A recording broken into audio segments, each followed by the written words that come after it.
Hey guys, welcome back here to today's episode of The Fishing Teacher. Appreciate you guys checking out the video and joining me today.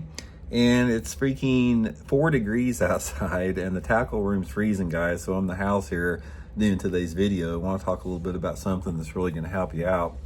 I want to talk about some things you can do in 2026 as far as some techniques that you really need to learn. If you haven't done them, you really need to sort of like put them in your arsenal. It's going to help you catch a lot more fish. There's about 3 or 4 main ones that really make a big difference as far as catching lots of fish throughout the year. So we're going to go over those in today's episode here. Also, guys, before we get started, thank you very much for everybody that's taken time to subscribe to The Fishing Teacher. Man, if you joined as a channel member or a Patreon member, a big thank you. And also, guys, thank you for everybody that's been going into my links that I put in the description of every video and using those links to support the channel. I really appreciate that.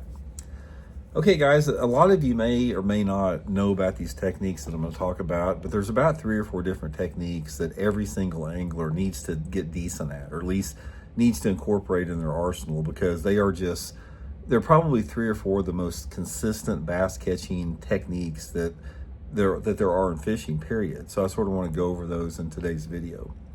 Okay, first of all, if you haven't got it, you need to get good with a shaky head. Guys, a shaky head is probably, if you said, Randy, okay, you got to have one lure and you got to survive off of this lure to feed yourself and your family, and we're going to put you on wherever lake in the country, it would be a shaky head. A shaky head is probably the most consistent bass producer that there is, period, in almost any situation that you're in. You can catch bass on a shaky head in 40-degree water or 100-degree water. You can catch bass on a shaky head in 6 inches of visibility or 60 foot of visibility.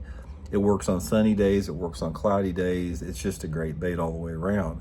So if you haven't done that, guys, really try to get good with a shaky head. And a couple different pieces of advice I'll give you with one is you're going to catch more bass on a shaky head with a lighter head. So try to go to no more than 1/8 of an ounce. 1/16 of an ounce or 1/8 of an ounce head on a shaky head is going to get you a lot of bites. And also, guys, the worm that I get the most bites on with a shaky head is a zoom trick worm.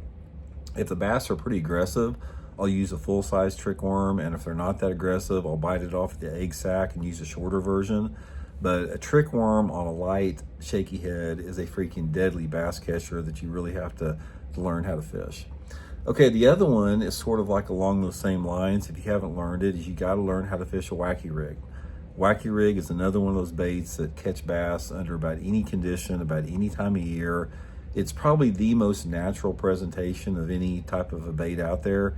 You're just basically taking a straight tail worm like a Cinco or a trick worm or something and putting a hook, just like a 2/0 straight shank hook in the middle of the worm, and just casting it out there and just letting it slowly fall to the bottom.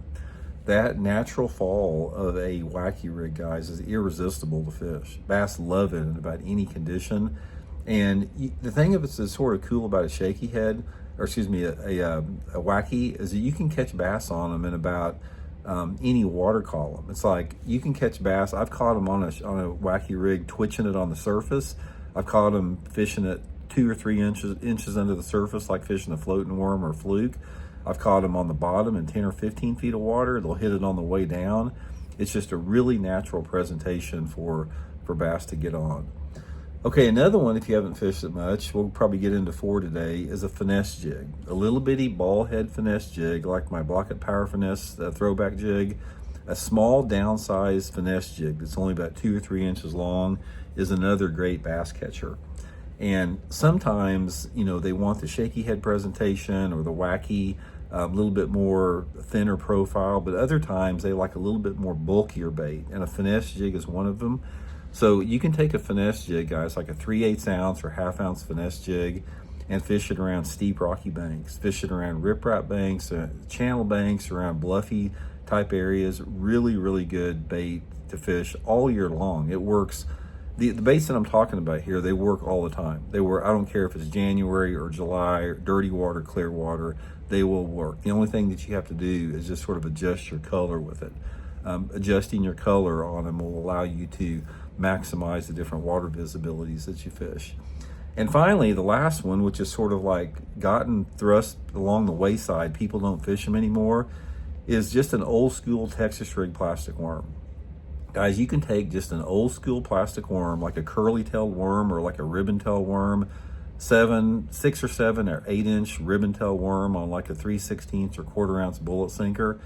That they've been catching fish for 60 years. They are still just as effective, guys. They're silent. They don't telegraph themselves. The bass don't see them much anymore. You can catch fish on a Texas rig plastic worm. You can swim it through shallow vegetation. You can fish it on the bottom. You can fish it for suspended fish. The biggest 5-fish limit I ever caught in my entire tournament career here in Missouri was swimming a 10-inch Texas rig plastic worm through standing timber. You can flip it and pitch it. It's just a really good bait to catch fish on. So anyway, guys, quick video. Those are the 4 baits. If you haven't used them much, I'd try them in 2026. They are probably some of the most consistent producers. And if you notice that every one of those baits that I talked about are bottom bouncing lures, you will find that your baits like your crankbaits and your spinner baits and your top waters and your swim baits that go horizontal through the water column, they can be effective at times, but they're not consistent day in and day out. The fish have to be in just the right mood for them, but the bottom bouncing lures will catch fish in any situation on any day. So hope it helps out, guys. We'll talk later.